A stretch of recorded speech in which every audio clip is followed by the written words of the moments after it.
Betting for breakfast, Wednesday night, our golf betting show. I'm Mark Drumheller, and I'm here with Dave Gleckner and Chris McGinnis. And it's finally here, the Masters, and we are ready to give you some winners. Dave, we are coming off a huge event last week where we nailed Jordan Spieth outright. I had him at 1,100. You had him at 1,200. What a great week! And then to roll right into the Masters, feeling hot. I'm ready. I'll tell you, I'm ready to fire today. Yo, bro, I loved it. I mean, you let off, you gave the colors a pick. I definitely was on it too. Then, we even teased them a little bit with guys out there with Cameron Tringale. Mikey got Charlie Hoffman. We were all over the guys that were up there in the final group the last couple of days. I've got a winner on the first day with Keegan Bradley. We really, last week was a very, very good week, and I'm excited to see where this week rolls. We're really starting to hit our stride, starting to look at the key important stuff that we think factors into a winning recipe to making money. And that's the most important thing. You're not always going to get the winner, but can you get some of these other pieces? And when you do get that winner, oh boy, it's nice. When it's 11, 12 to 1 too, nice. Jackpot. It was beautiful. I was on Spieth outright. I was on the top 20. That paid out. It was like minus 137, I think. And then we talked about it over text, and we jumped on it live, too, going into the last day. Like, we knew it was the Spieth tournament at that point, and we dove in. I got it a plus 120 live. So we just cleaned up on Jordan Spieth. And he's all the talk going into this event. I think that a lot of people are behind him. The public, I was surprised how short his odds are to win. Chris, let me kick it over to you. Let me get your impression of just Jordan Spieth lately, like his resurgence and him being able to get a huge win in a small field, in a thin field, leading up to the Masters, the biggest event of the year. Yeah, well, it's such a great win and a great time for him. I mean, look, we've been talking about Jordan Spieth for weeks, and he's been building towards this sort of redemption win. And boom, he gets it in his home state. He gets it at a course he's familiar with, and he gets it 1 week before the Masters. I mean, what a sort of rise back, like a meteoric rise back to the top for a guy like Jordan Spieth. All the talent in the world, and everyone loves the guy. He's one of the most animated guys on tour. Every time he misses a shot, you get a full assertion of everything that's happened in the past 3 seconds. He's very likable and a fun guy to watch, a guy who just scrambles around. So, I mean, what can you say? Look, the guy's back. I think he's fully back. It all depends on whether or not he can capitalize on that in the Masters, I think, at this point.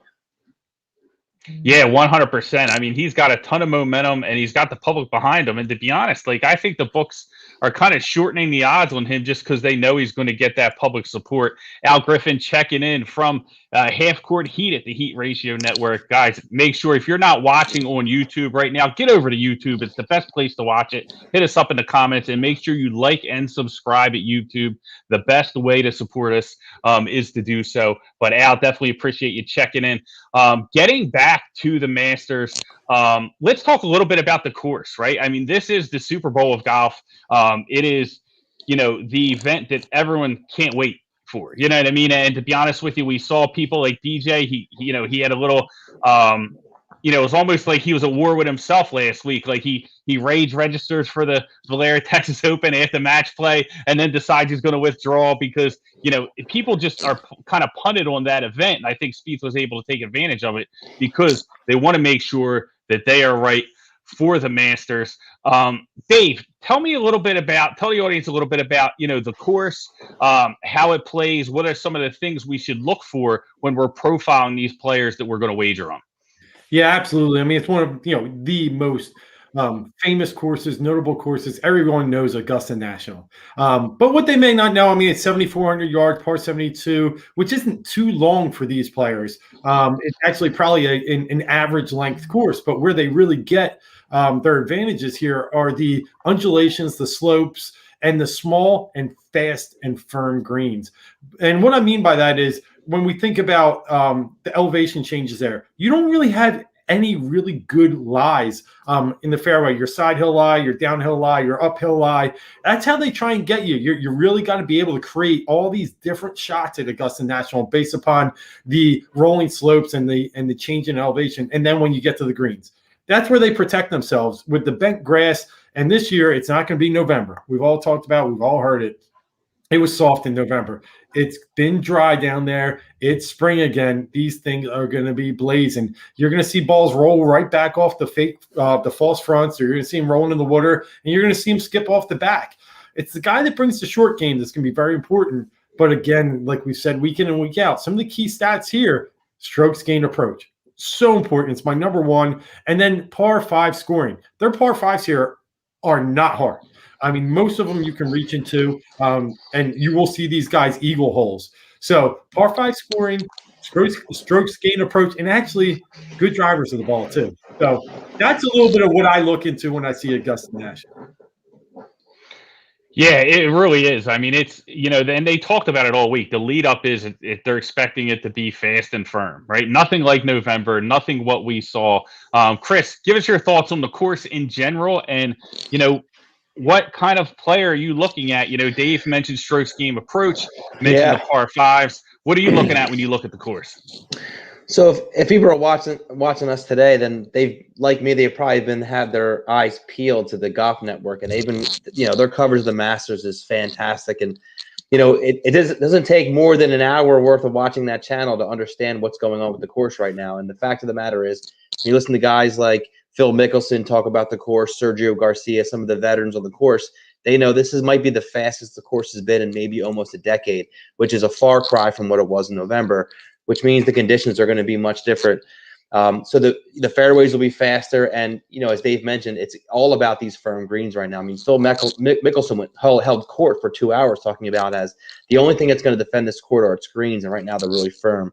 So it's really going to favor golfers with a little bit better idea of how to attack the course from a strategical standpoint. And it's not going to favor any golfer, which is pretty much the entire every golfer on the course this weekend who can just hit a green from distance.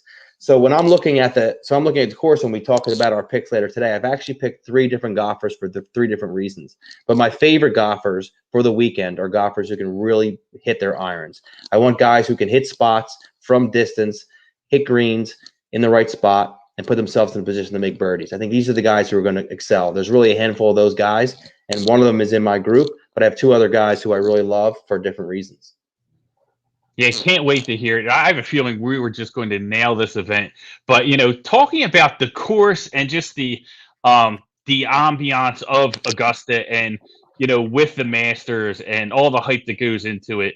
And, one of the things that I think is really relevant that I looked at when I was looking at, who I was going to play is historically, I looked for guys who had success at the course before that weren't going to be overwhelmed by the event, weren't going to be overwhelmed by the course and how it plays. And that was really something that I kind of tied into.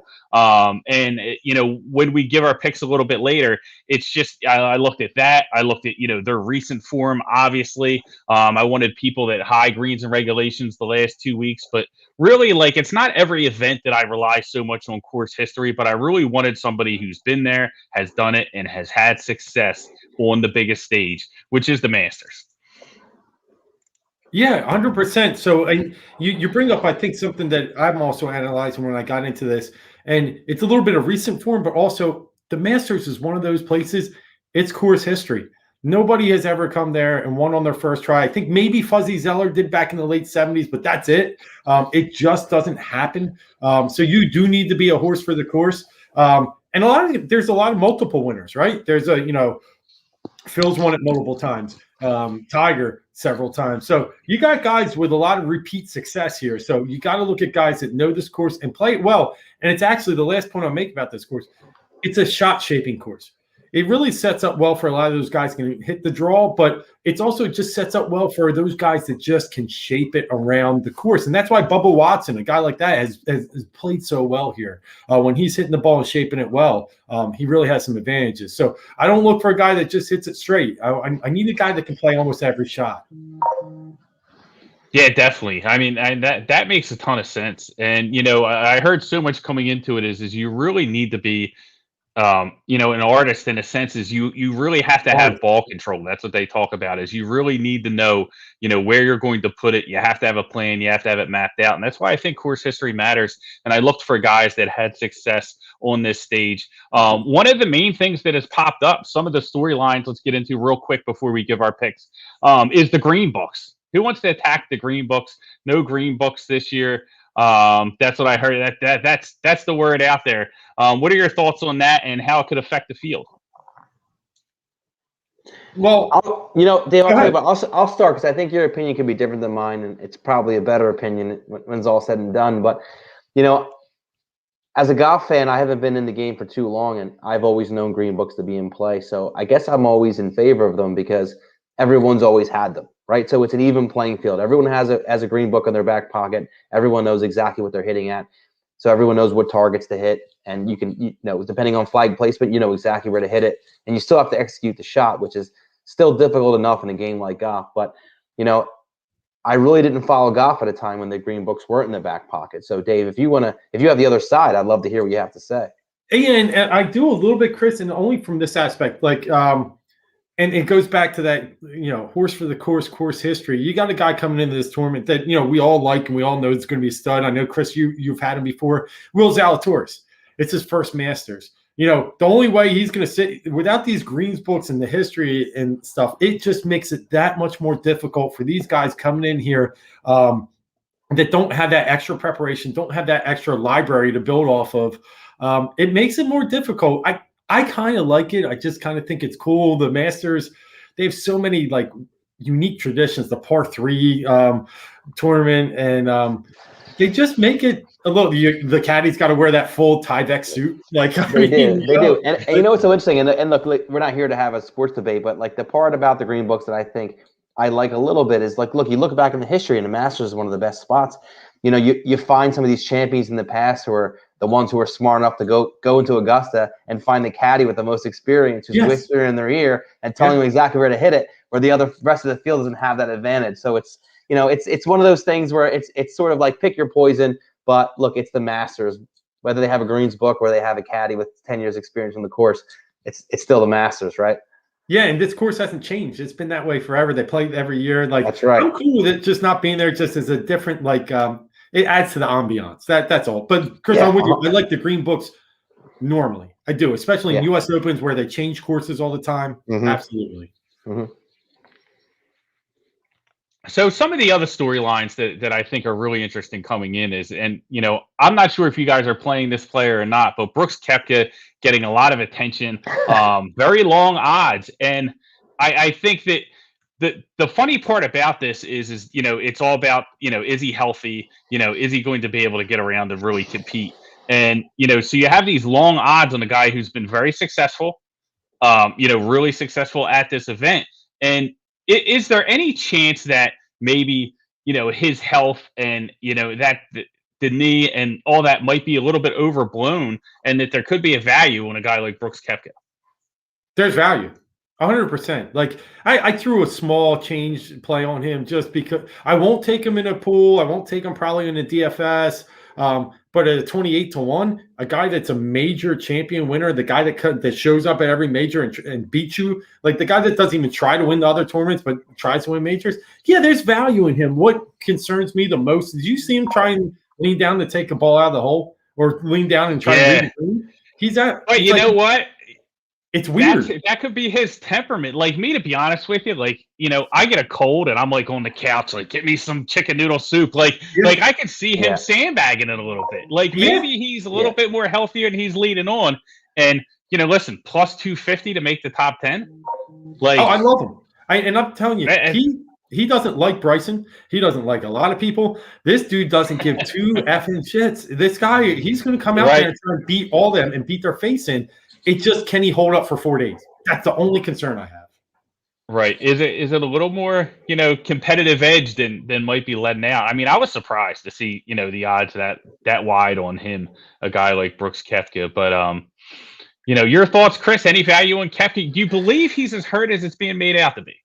Well, it's hard to speculate whether or not the knee is as injured as he is making it out to be. So all you can do is take his word for it. So you have to assume it is. And if I make that assumption, then for my money, I'm really staying away from Koepka.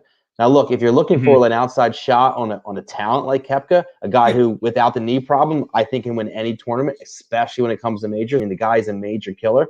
Yeah, I mean, take a shot. There's no harm in it. But, if you're taking his word on the fact that he can't even bend down and he has to sit on his right foot with his right leg extended, his left foot with his right leg extended just to read a putt, that's not a good sign. That's a really bad sign. So if you're gonna spend that money and you're gonna make a bet, you got to do it you have to assume he's healthy. If you assume he's hurt, I think you stay away. Yeah. Watch him be round one leader, right? Yeah, and he's capable of it. That's what makes it a and fun. then even at round one leader, you don't know if you can bet him live because what's he going to look like on Sunday? Like that's the real question. Round one leader might be the best bet for him. Actually, that might be a very well will be. I didn't touch Koepka, but I think it's a fascinating story. I mean, you have Spieth, the story with that. You have Rahm having this, the baby. You have Koepka, and then you have Rory. And we'll talk about Rory in a little bit, but let's get into our picks. Let's give the people what they want. Let's give them the winners. Dave, I'm going to start with you. Let you fire first. I have two guys in the outrights, and then I have some of them linked into some top 10s and top 20s, and then I have another guy who's just in the top 20. So I'm going to give you the breakfast ball for betting for breakfast and let you lead off here. I love it. Thanks, bud. So listen, I'm probably going to give out about 5 tonight. I always like to give you the top, medium, and low range, some high risk, high volatility, but I got a few others I want to sprinkle in. And the reason for it is, and I'm telling you, I haven't seen a Masters like this in so long where, even DJ, a guy that, is he's a dominant player. You can get him at 950. I mean, he was going off at 400 or 500 to the Masters in November. There's 20 under in November. What's that? He was 20 under. Yeah, and he was 20 under. And you can get 950 on him now. Like it's these odds are out there. There's a lot of value in players this week. It's okay to me, the way I'm going to play, it's okay to spread your money on winners, and I'm going to sprinkle in some top 10s and 20s as well. But I'll start off with my first, and it is Jon Rahm. And I've been big on Rombo recently. Rombo, I had him at the match play. But there's something about, look, JT, you can look back to, too, when he won the Players. He had a lot on his mind. His grandfather just died. But it was 2-3 weeks separated from that. He played with a little relief. And I think this story of Rahm having the kid, he told you before, don't bet on me for the Masters. Then he has the kid on Sunday. Dude, he's sprinting to the airport. Yeah. It's like he's got to take a deuce. Like he's out. And I think he's excited. I think that weight's off his shoulders. He's been playing well coming up to it too, but he's had a little pressure. And let's look at his record here, right? 2018, 4th. 2019, 9th. Last year, 7th. Like, this guy is he's there. He's there. He's got the shot shape for this course. It's all about the Rombo mentality. This guy blows himself up. He gets a little too hot. Can he keep it cool on Sunday? Because I think he's going to be there. And I think with this kid thing, I actually think that plays in his favor. I don't know. I think he's going to be a little more relaxed, a little more level-headed. I like Rahm this week. Give me those odds. 12-1 is what I got, Matt. How about you, Drums? Yeah, I'm on them too. I know we talked a little bit before the show, and we're actually, aligned with, both my outrights. You are both on as well. We're perfectly aligned, just like last week, and I feel like we're going to get the same result. Only one of these guys can win, but Rahm is a guy who, let's talk about the fun stuff, right? The kid, right? And that's really what has been the story. I agree with you 100% in the sentiment. Like being a father myself, like when my child is born, I'm on top of the world. I'm never more focused. I never see the world more clear than that time. You know what I mean? And you play. I think he's going to be playing with a purpose. What a story you can tell your son is like, or your child, and be like, hey, we won the Masters. You were born on Sunday. I went out, won the Masters on Thursday, and it's just an incredible story. And I think he's going to be laser focused, to be honest with you. Like all the worry and all the concern of is it going to happen beforehand or not, out the door. I think you're going to see the best version of Jon Rahm. And, Rahm has been top 10, like you said, the last 3 years. He's been at the Masters. I have some top 10 money on him as well at -110. I have him at plus 1280. I got a little bit of a boost over at MGM, but you talked about just how successful he's been lately. 7 top 10 finishes on the season. He's top 6 in greens and regulation. That was something that I spoke about before. It's something I really looked at when I was, trying to pick my outrights. And he plays those par 4s really well, which I think lets him attack the par 5s aggressively. And we talked about how it's almost like, you have to paint a picture with this course. You have to have a plan and how you're going to attack it. I think John Rahm can do that. Love Rahm, like I said, plus 1280. To win it outright, and then I got him top 10 minus 110. I just think it's tremendous odds. Love it, and I'll end on Rahm and pass it to Chris. One of the key stats I looked at, he's 7th in par 5 scoring, and I mean he's right. This guy, man, if he hits those 4 par 5s this week, like the way he knows he can, watch out. This guy's dangerous. All right, Chris, what do you got? Yeah, so look, I'm looking at this tournament, and I'm going to help our viewers see it in 3 tiers. I'm going to look at favorites. I'm going to look at all my picks. I want you to pick to win, depending on if you liked it, the numbers or not, or the odds. The numbers are good. But so if I'm looking at the one player I'm going to pick as a winner who's in the top tier, and we're talking about the top tier, we're talking about DJ, JT, Rahm, Spieth, Bryson, Rory, the real favorites in this tournament.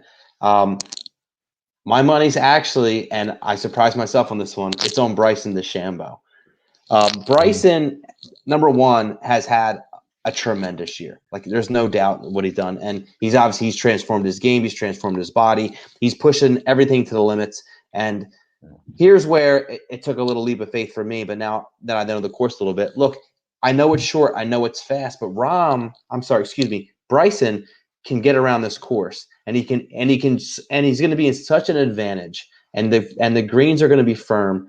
And outside of the fact, look, if you're confident in the fact that he can drive the ball straight, and he does that very well, he's rarely in trouble. And a lot of times he uses rough to kind of catch his ball and then hit it from there. But he's going to be hitting gap wedges and pitching wedges into these greens. His angle of attack is going to be a tremendous advantage. He's going to be able to land those greens. They're firm. I don't care if you're hitting a pigeon wedge on the firmest green on the planet. It's going to stick. I think the guy's primed to really make a move in this tournament. And I think his distance will be the story. And I'm taking Bryson at plus 1,100. In that pantheon of favorites, that select group, I'm taking Bryson all day. That's my guy.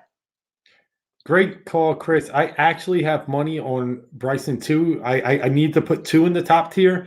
Bryson's my other guy. And one of the biggest reasons, a lot of what you said, last year he was the favorite. And he didn't play like the favorite. He was coming off that U.S. Open when he just pounded the heck. He pounded the ball at Augusta.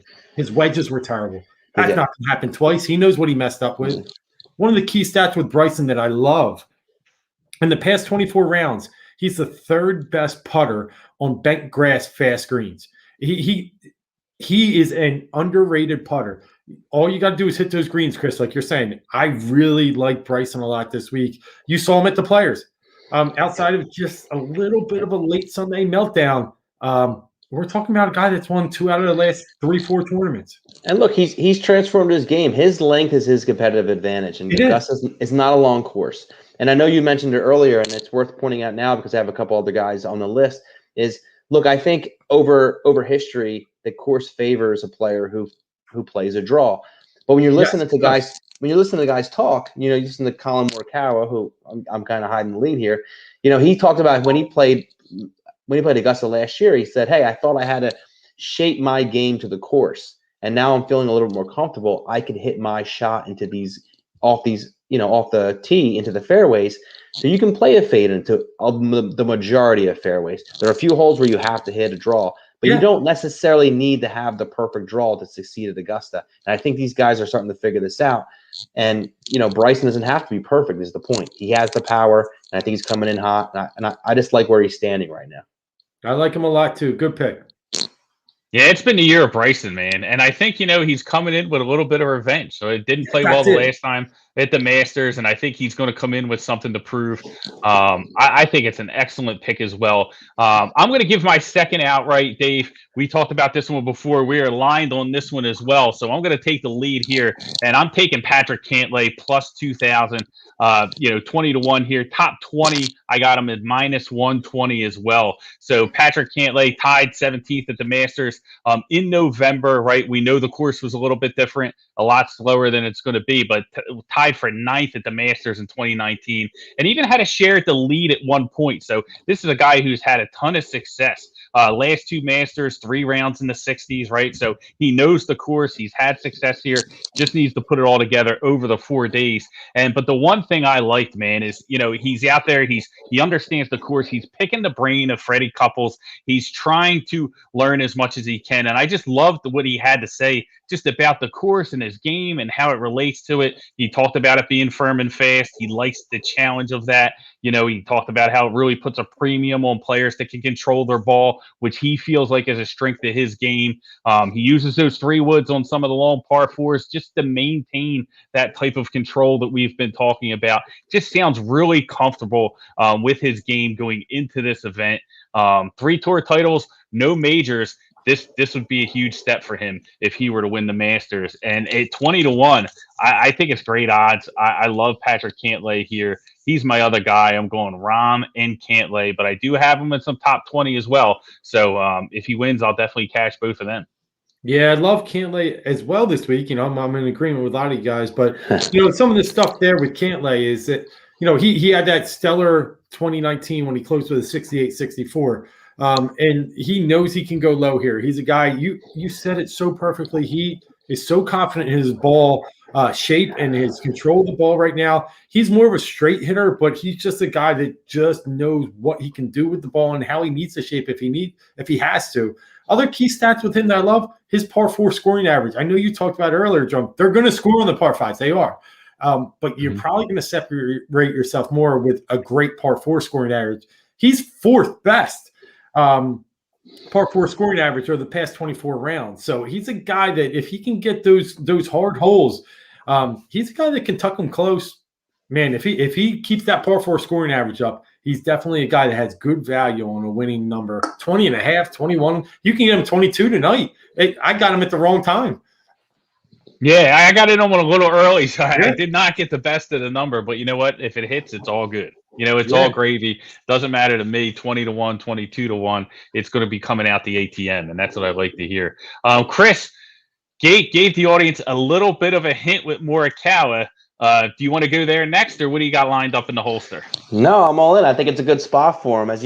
So as I mentioned, it was Bryson was sort of if you're looking at the A tier. I mean, I love Cantlay. I think he's probably in the B tier, but I mean, I love that player. He's been knocking on the door, but at like plus 22, Morikawa plus 3,300. Look, I'm going to be honest with you. I threw Bryson out as my number 1. If I was making one bet for one winner, it would be Collin Morikawa. I love Collin Morikawa in this tournament. I love him as much as I've loved any bet or any player in any tournament the entire year, and maybe even last year. And the reason is this. I think when it comes down to it, Augusta as a course over history has always favored good iron play. And I think Morikawa is tops. He might not be the number 1, but it's arguable. He's in the top 5, and he's very consistent. His tee to green game is fantastic, and his irons are disgusting. His putting is okay, but you don't have to be the best putter on tour to win at the Masters. And right now, I just think Collin Morikawa is set up, and I think there's lots of stories. I think the Masters is always about what's the storyline. What is the story we're telling each other when the tournament is over? And there's a million stories to be told here. We've gone over a few of them. But I think one of the coolest stories is Collin Morikawa breaks through.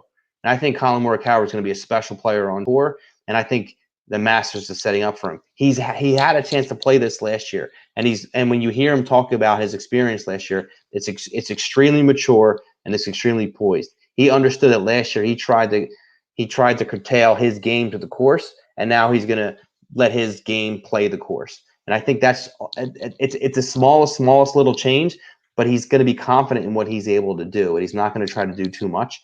And I think I think he's the guy. When you're looking at plus 3,300 and where he's in the field, and look, at the same time, for a top 5, he's plus 500. So if you don't want to take the risk for the winner, take the top 5. I think that's the best value right now in the field across the board.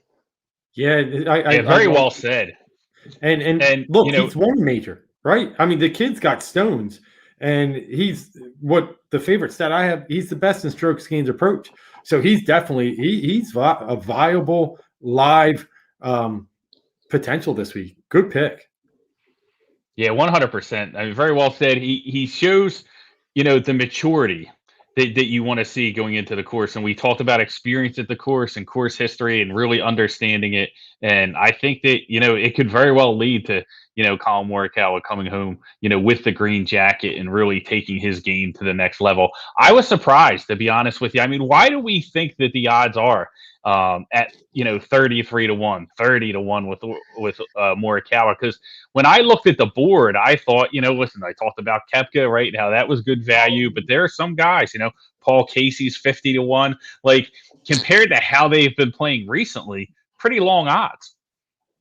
I agree. Look, it's really hard. It's really hard to guess why he sits where he sits. I think the Jordan Spieth rise may have pushed his odds down a little bit. Yeah. I was thinking, look, it's not a secret. His putting has struggled, right? He's adopted a new grip. He's won with that. He's still struggling a little bit, but I just think Colin Morikawa has the type of the poise and the personality and the game to win at Augusta. And I think if you're going to break through the scene and you're going to say, hey, by the way, everyone, look at me. I'm Colin Morikawa. I'm now one of the best players on tour. Why not do it at the Masters? Yeah, definitely. I mean, Morikawa's a guy, listen, plus 400 to be top 10 after round one. Like, that's not bad at all. You look at these odds are long, 3,300 to be the round one leader. He's definitely a guy that can make some noise. Dave, you got another outright for us? I got one more guy that I can talk about briefly, but I'm going to pass it to you because I'm only playing him top 20, not playing him to win. I got another winner. Like I said, I'm at this point, my top tiers, I'm throwing Rahm and DeChambeau. My middle tier, I'm riding with you with Cantlay, and I'm throwing one more middle tier out there. Like I said, there's a lot of value in this tournament. And if you would have walked in at this time last year and said Rory McIlroy is the 6th favorite in this tournament coming up the following year, I would have said you're lying. It's a guy that's at 19 to 1. And I want to tell you, I'm going to tell you I'm selling you on Rory McIlroy. 2014, here's his finishes at this course. 8th, 4th, 10th, 7th, 5th, 21st, 5th. One in the last 7 years outside the top 10. And Chris, you mentioned earlier, this course sets up for a guy that hits a good draw, but you can hit big fades here if you learn to see the angles and hit the right spots. This has always been a course that's supposed to fit Rory. It's that magical 4th major that he needs to complete to get the slam. And what a year to do it when nobody expects you to. Rory quietly changed coaches. He has he's just so far under the radar right now. And at 19 to 1 with a guy with that kind of history here, I just really love his chances this week. He hits a high ball flight too. And Chris, with firm greens, the only way you're holding him, I mean, this guy, if he can get those wedges dialed in, he's going to be one of those few guys that can really, he can hold it with the 7-iron from far out, 180, 190. It's just how his ball flight is. I like Rory a lot this week, and I think at 19 to 1, I'm going to be playing him winner. I'm going to be playing him top 10. As you see, 7 years, one time outside the top 10. How could you not? Yeah, Rory's really polarizing, I think, in this event because there are people that are just on both extremes. You know what I mean? They're like, hey, listen, ton of value with Rory. He's a play. Other people are out on Rory just because they think he's kind of, in a weird spot. Not sure he can deliver here. But I like it. I think it's a spot. Didn't play any Rory myself. Mike Salmon checking in. Mike was with us last week. Justin Thomas is his outright. Gotta love JT, man. He's in that top tier, and nobody's playing better.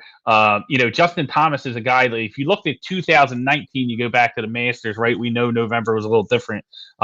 He was top 6 greens and regulations at that event. So I think that, he's definitely in for, a big weekend, Justin Thomas. I'm going to be rooting for him, man. If my man Mike has some money on him, definitely I hope he takes it home. Don't want him to win outright. Maybe hopefully Mike has some top 10 in there, top 5. That way we can all get paid.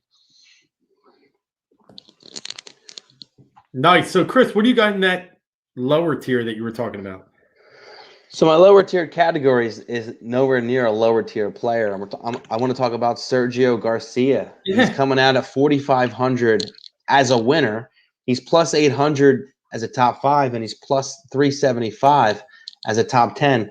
And you mentioned it earlier. So you're talking about Rory and his ball flight and his high ball flight. Look, Sergio Garcia is a guy who hits the ball pretty hard, right? He's also a guy who was already wearing a green jacket, right? He's ready to draw. He has experience at the course. He's a little past his prime, admittedly, but he's a guy who is also in the past, in my opinion, the past 6 weeks, kind of been knocking at the door in a lot of these tournaments. He's kind of there and he disappears. He's kind of there and he disappears, which means, I think the game's intact. He just hasn't been able to put it together for 4 days.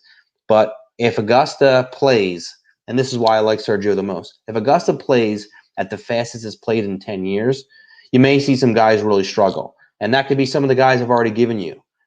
But the guy who won't struggle is Sergio Garcia. He's played at this course more than just about anyone in the field outside of maybe Phil Mickelson, or maybe even more, right? He's been on the tour forever. So I think not only is his form intact, he knows the course, and I think he has the velocity, he has the ball striking ability, he has the iron play. I think he can be right there, right in the mix. And I think at plus 4,500 as a winner, if you really want to take a risk, for 800 in top 5 and plus 375 just for a top 10, take a chance. I like it. In his iron game. That's what's the most impressive. We talked about the approach and, the ability to hit these greens and hold the greens. Sergio's iron play and his ball striking is what he's most known for. Absolutely. Yeah, Mike checking in again. He's got his sneaky outside pick, his long shot, Bubba Watson. He loves Bubba, man. Everyone he loves Bubba. Look, Bubba. Everyone loves Bubba. It's fine. Everyone loves Bubba. I'm a fan of Bubba because I just love the creativity. He's kind of an every man's hero, isn't he? Except for him buttoning that top collar. Yeah.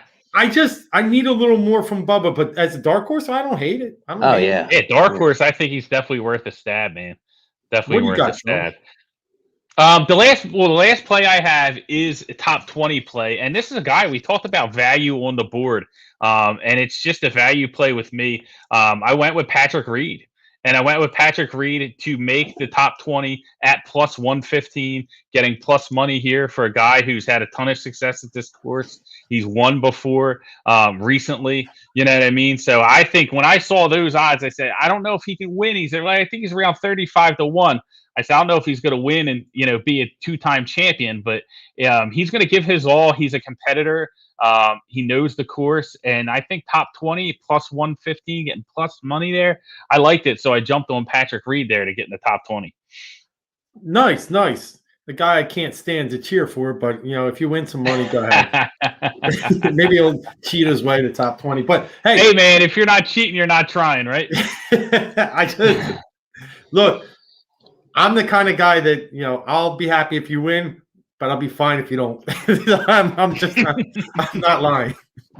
But all right, I lied. I'm gonna give you 2 long shot winners. I was gonna go 2, 2, 1. I'll do 2 in each tier, and I'll make this one quick so we can wrap around the table for any other picks. 2 guys I just can't believe that have these long of shots that you could actually make some money on. Lee Westwood at plus 5,000. We've seen how he's played recently. He's actually played very well at the Masters previously.